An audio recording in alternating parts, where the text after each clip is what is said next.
O mundo evangélico cristão, na sua maior parte, acredita e ensina que a lei de Deus foi abolida na cruz. Mas quem aboliu essa lei? Jesus Cristo ou Paulo? Eu quero convidar-te a estudar comigo algumas passagens bíblicas e tentar analisar se realmente as coisas são assim como dizem ser. Será que Paulo, em algum momento, terá ensinado que a lei foi abolida? Será que Jesus disse que veio revogar a lei? Somos todos forasteiros aqui e estamos todos de passagem. Bem-vindos aqui a este canal.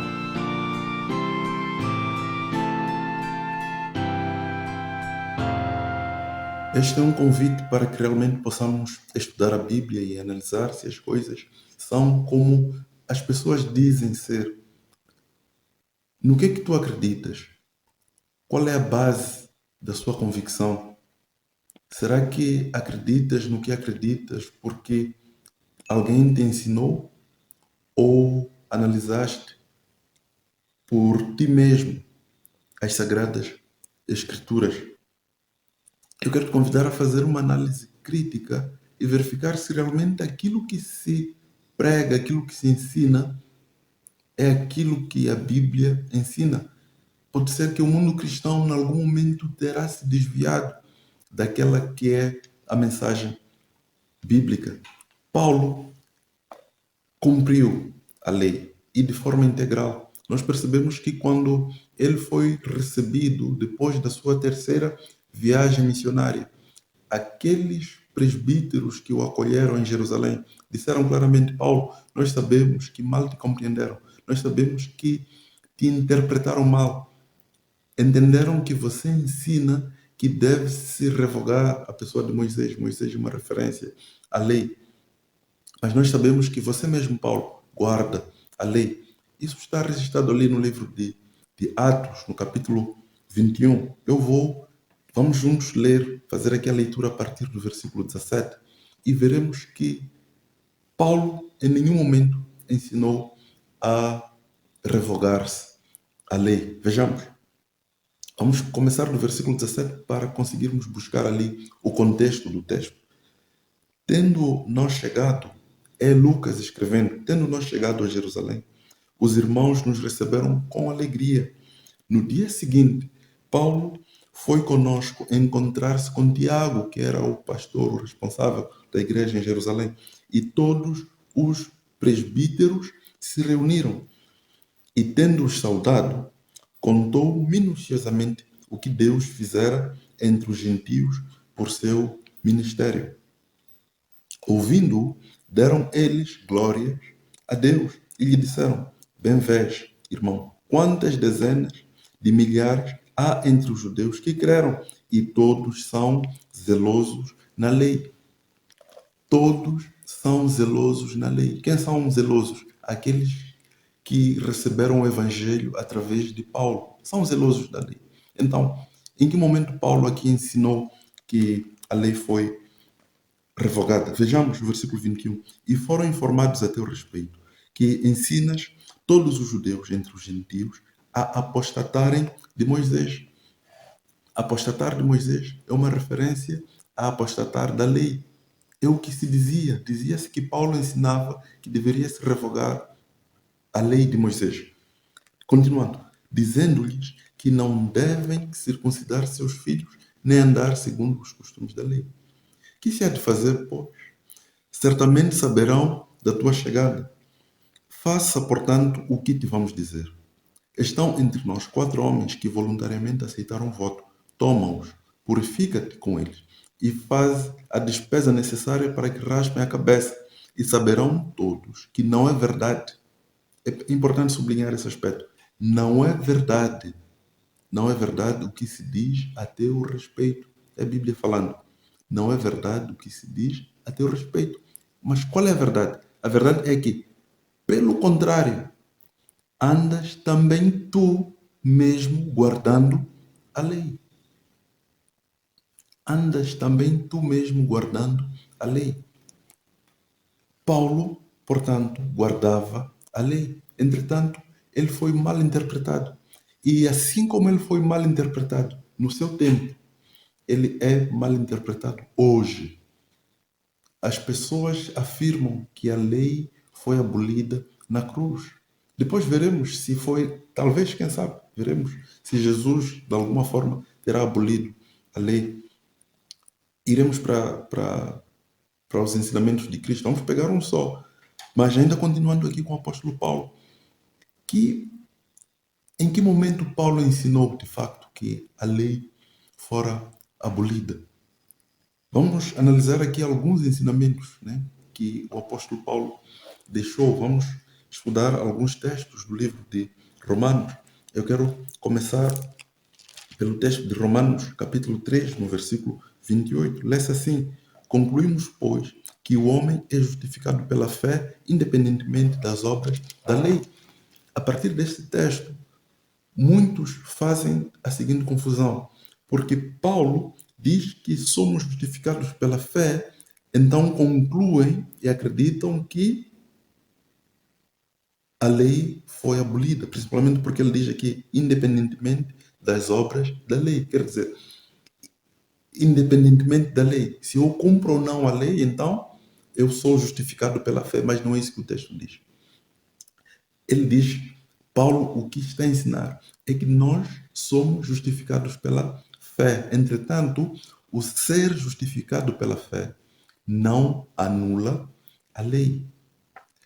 Depois voltaremos para comentar esse aspecto. Vamos ver o texto de Romanos 6, versículo 15, né? Vamos ver aqui os ensinamentos do apóstolo Paulo. Vamos ler a partir do versículo 14, onde nos é dito o seguinte: porque o pecado não terá domínio sobre vós, pois não estáis debaixo da lei, e sim debaixo da graça.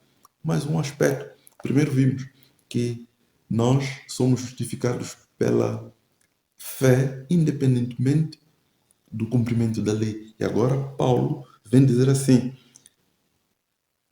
o pecado não tem domínio sobre vós, porque não estás debaixo da lei, e sim debaixo da graça. E ensina-se assim: porque estamos debaixo da graça, logo não é importante cumprir a lei. Mas não é isso. Uma coisa não anula a outra. O facto de sermos justificados pela lei não significa que a lei não deve ser cumprida. Nós somos justificados, sim, pela fé. Afinal de contas, pelas obras da lei, pelas nossas próprias obras, nós não poderemos ser salvos. Então, a lei está para mostrar em que ponto ou de qual lado eu estou no caminho da salvação. A lei simplesmente me mostra se eu estou no caminho da salvação ou no caminho da perdição. A lei não salva.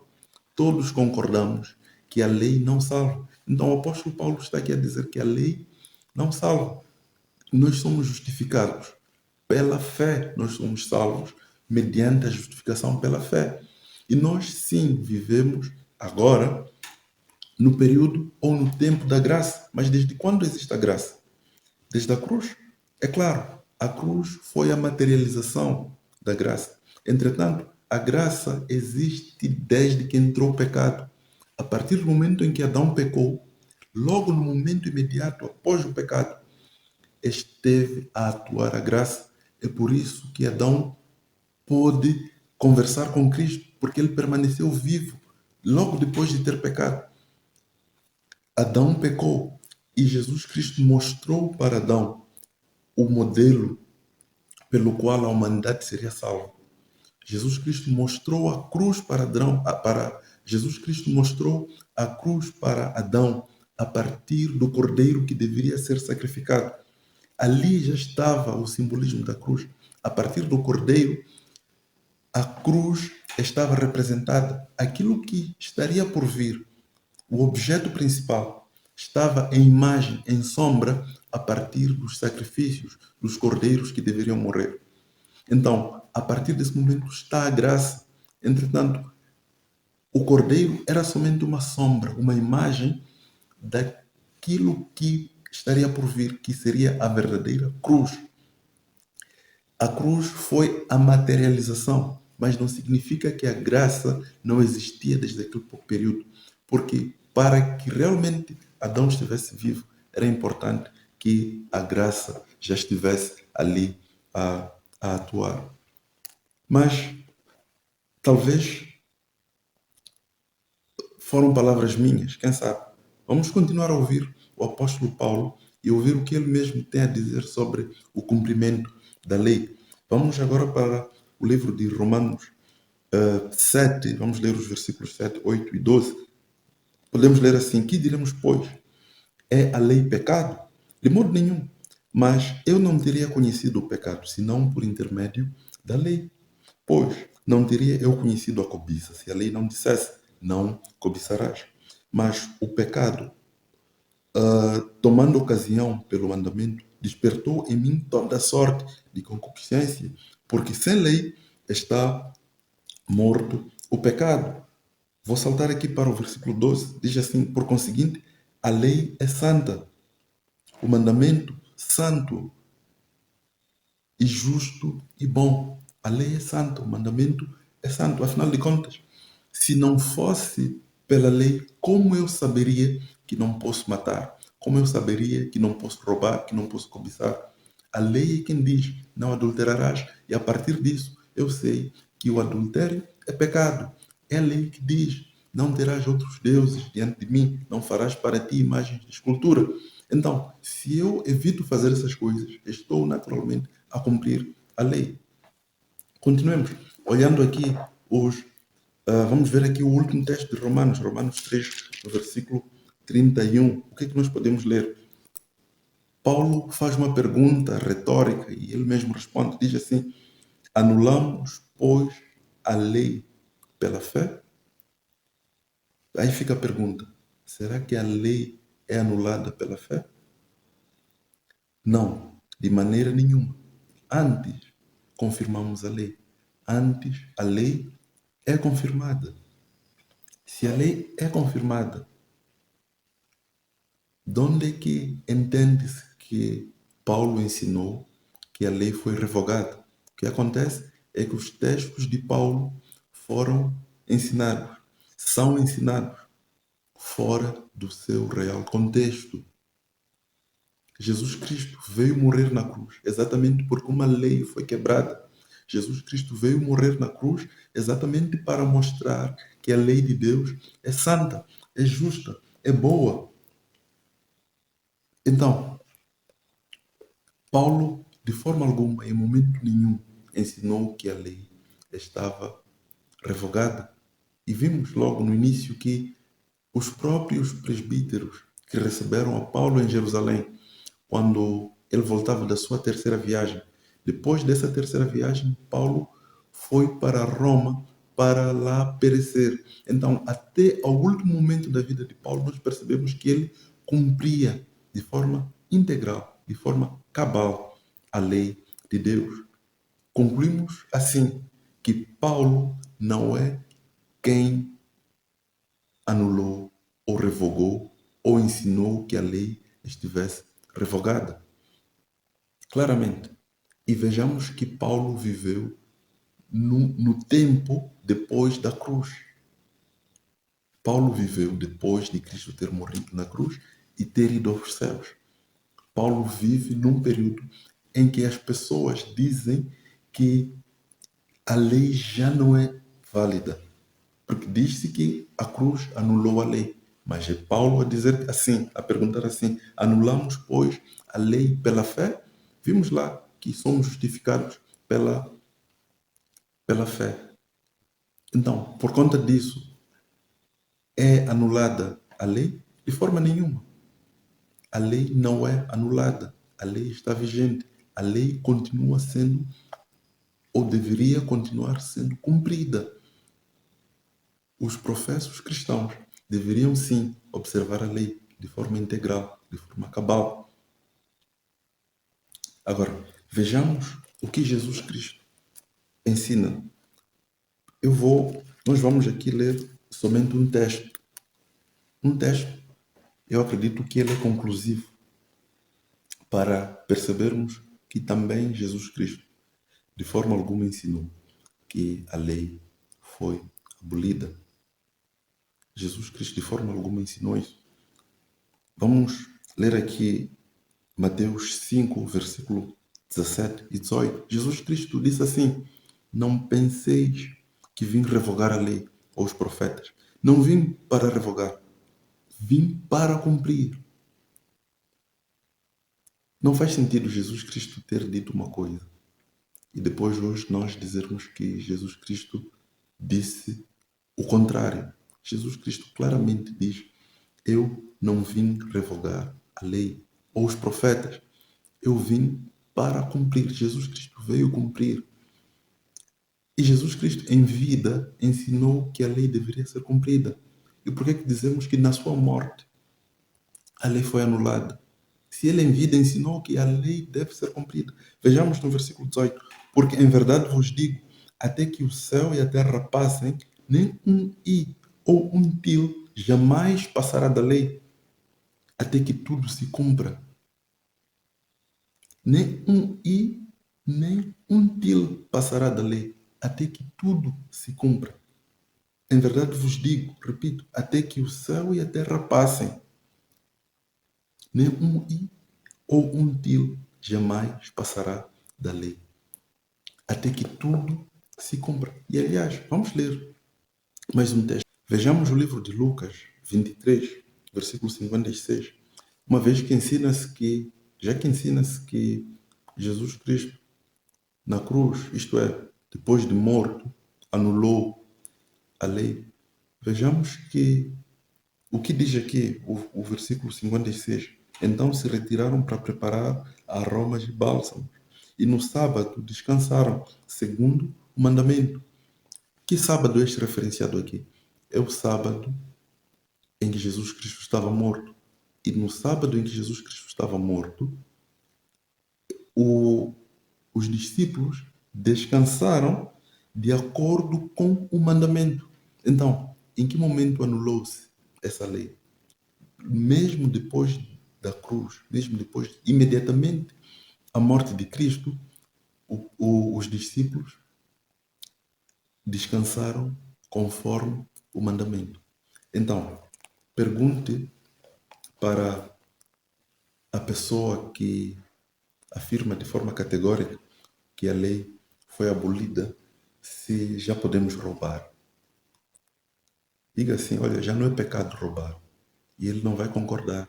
Vai dizer que é sim pecado roubar.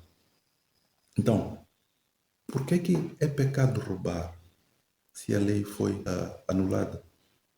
Afinal de contas, se não existe lei, então não existe pecado. Se eu considero pecado o adultério, se eu considero pecado a cobiça, a idolatria, é porque a lei diz para não cometer tais coisas. Agora, podemos chegar a uma conclusão. Eu quero trazer um elemento e assim convidar para o próximo estudo. Perceba-se o seguinte: boa parte dos cristãos afirmam que a lei foi abolida quando o assunto é sábado. Para se defender que o sábado não é válido, aí dizemos que a lei foi abolida. Então, nós retiramos dos 10 mandamentos o mandamento do sábado, deixamos lá os 9. Dizemos que os 9 mandamentos não estão abolidos. No fundo, todos nós concordamos que os 9 mandamentos não estão abolidos. Tudo para podermos dizer assim, que o quarto mandamento da lei de Deus, que referencia o sábado, este é que foi abolido na cruz. Mas vimos agora que no sábado imediato à morte de Cristo, os discípulos guardaram o sábado conforme o mandamento. Então, qual lei foi abolida? Jesus Cristo não aboliu a lei. Nós dizemos que a lei foi abolida. As pessoas dizem que a lei foi abolida para defender que o sábado não pode mais ser guardado. Mas não é possível retirar o sábado da lei. Se adulterar é pecado, roubar é pecado, mentir é pecado, não guardar o sábado também é pecado. tudo deverá ser colocado em proporção, porque todos esses elementos estão colocados lá, foram apresentados por Moisés na lei de Deus. E eu quero te convidar desde já para que no próximo estudo possamos, mais uma vez, analisar mais a fundo, de forma específica, a questão do sábado, do quarto mandamento. Afinal de contas, o que é de facto o quarto mandamento? E por que Satanás ataca o quarto mandamento? Por que o mundo cristão evangélico apregoa que o sábado foi abolido ou que a lei foi abolida, pelo menos quando faz referência ao dia de sábado? Eu quero convidar-te a compartilhar este estudo com pessoas que realmente precisam conhecer a verdade. Chegou o momento de pregarmos o Evangelho. Chegou o momento de difundirmos a verdade e ensinar as pessoas que estão mergulhadas no erro, pessoas que estão mergulhadas no engano, para que elas possam, os seus olhos, através do poder do Espírito Santo, serem abertos e assim poderem perceber que muita coisa que se ensina em muitas denominações é uma verdade relativa, é uma falsa verdade, porque a verdade precisa ser absoluta e nós queremos compartilhar neste canal, neste lugar, a verdade absoluta, a verdade que a Bíblia ensina. Somos todos forasteiros aqui, estamos todos de passagem. Nos vemos no próximo estudo sobre o sábado. Inscreva-se neste canal e até lá.